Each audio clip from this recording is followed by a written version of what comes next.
Hello दोस्तों, मैं हूं अर्पणा और आप देख रहे हैं अर्पणा की रसोई। तो आज मैं अपनी रसोई में बनाने जा रही हूं दोस्तों आलू की बहुत ही मज़ेदार रेसिपी, जिसे बनाना बहुत ही ज़्यादा आसान है दोस्तों। तो इसे बनाने के लिए मैंने इस तरह से उबले हुए आलू लिए हैं और फिर मैं इसमें बारीक कटा हुआ प्याज ऐड कर रही हूँ और फिर मैं इसमें बारीक कटा हुआ हरा मिर्च ऐड कर रही हूँ इस तरह से।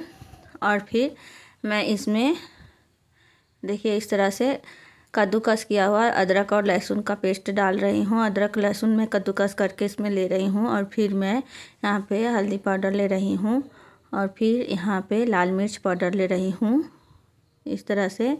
और फिर साबुत धनिया पाउडर मैं यहाँ पे ले रही हूँ इस तरह से। और फिर मैं यहाँ पे देखिए थोड़ा सा काला नमक ले रही हूँ और फिर यहाँ पे मैं थोड़ा सा जो रोज़ यूज होता है सफ़ेद नमक वो ले रही हूँ। काला नमक से चटपटा ज़्यादा होता है इसलिए काला नमक ले रही हूँ दोस्तों। फिर थोड़ा सा कसूरी मेथी ले रही हूँ और फिर यहाँ पे थोड़ा सा अजवाइन ले रही हूँ। और फिर देखिए इस तरह से मैं हरा धनिया की पत्ती कट करके ले रही हूँ और फिर मैं यहाँ पे थोड़ा सा चावल का आटा ले रही हूँ। अगर चावल का आटा ना हो तो थोड़ा सा मैदा ले लीजिएगा और सबको अच्छी तरह से हाथों से इसको मैश करना है ताकि इसमें गुठलियाँ ना रहे। मैशर से मैश करने से थोड़ा सा गुठलियाँ रह जाता है, इसलिए मैं इसे हाथों से मैश कर रही हूँ और इसमें एक भी गुठली ना रहे, इतना अच्छी तरह से मैश करना है। और इस तरह से मैंने मैश कर लिया है सबको और फिर मैं आ गई इसका घोल तैयार करने। तो इसके लिए मैंने थोड़ा सा मैदा लिए हैं और थोड़ा सा मैं मैदा ली हूँ और फिर थोड़ा सा मैं बेसन ली हूँ और बेसन जितना मैदा ली उतना ही बेसन ली हूँ। और फिर मैं यहाँ पे थोड़ा सा नमक ऐड कर रही हूँ सफ़ेद वाला और फिर मैं यहाँ पे थोड़ा सा काला नमक ऐड कर रही हूँ और फिर मैं यहाँ पे देखिए हल्दी पाउडर ले रही हूँ यहाँ पे और फिर मैं यहाँ पे रेड चिली पाउडर ले रही हूँ और फिर मैं थोड़ा सा धनिया पाउडर ले रही हूँ, ज़्यादा नहीं। और फिर यहाँ पे जो बच गया था कद्दूकस किया हुआ अदरक लहसुन वो ले रही हूँ। बचे तो लीजिए, नहीं तो कोई ज़रूरत नहीं है। और फिर यहाँ पे थोड़ा थोड़ा पानी डाल करके मैं इसका एक पेस्ट तैयार कर लूँगी।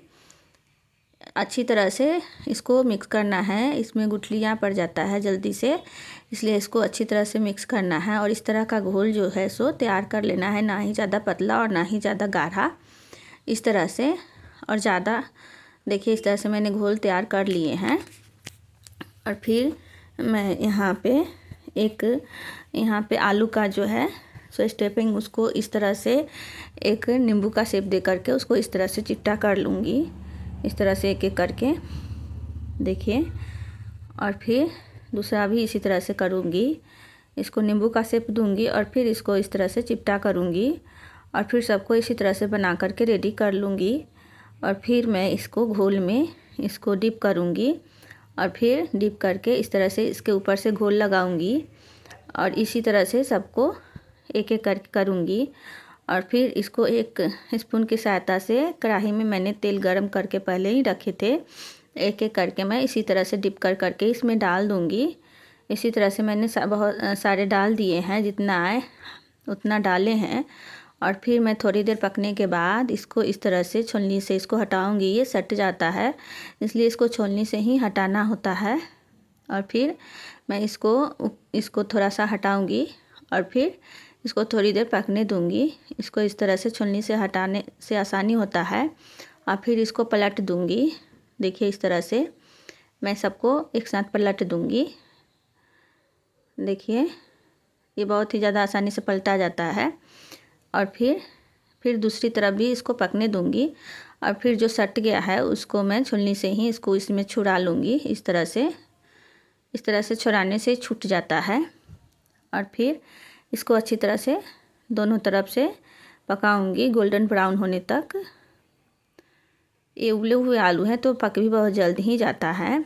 और फिर इसको एक झांझर से मैं इस तरह से निकाल लूँगी। इसको झांझर से निकालने से जो एक्स्ट्रा ऑयल होता है ये कढ़ाई में ही रह जाता है और ये निकल जाता है। और इसको एक एक करके मैं सबको निकाल लूँगी इस तरह से। और इस तरह से मैंने बना करके रेडी कर लिए हैं। देखिए मेरी रेसिपी कैसी लगी, तो मेरी रेसिपी को लाइक कमेंट ज़रूर कीजिएगा और मेरे चैनल को लाइक और सब्सक्राइब ज़रूर कीजिएगा दोस्तों। तो मिलते हैं अगली रेसिपी।